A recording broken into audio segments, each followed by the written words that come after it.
I think the phenomenon of activists is just going to get more common. I think it's a growth industry basically. And I think the best thing you can do is think like an activist. Every year, a company usually goes about rethinking its strategy. I think one very useful perspective to take is an outside perspective and say, if I were an activist, how would I view us? And particularly, how would I look at our share price today? How is it performed compared to peers?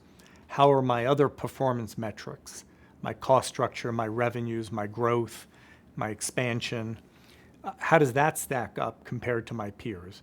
And if it's not stacking up favorably, why not? And how would an investor think about it? Am I underperforming in some important way, particularly my share price? And for how long has that been? And if I have been underperforming, what am I really doing to address it? And am I doing it fast enough? Am I doing it aggressively enough? Am I pulling all the levers that I have?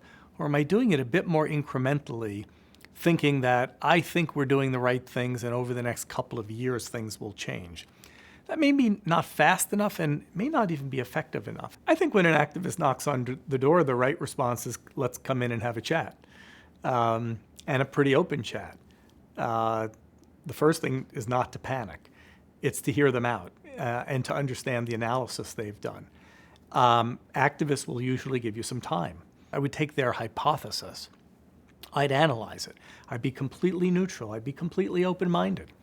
And if you prove part of it right, I think you go back to the activist and say, there's parts of what you said that we agree with, and we're prepared to do some things differently, and we'll share that with you. There are some things we don't agree with, and we'd like to share that with you too. I think you'll get a hearing. It doesn't mean you'll always agree. I think if you approach them like that, and I think more and more management teams are beginning to approach them in that spirit, I think you have a fighting chance to actually create value for everybody.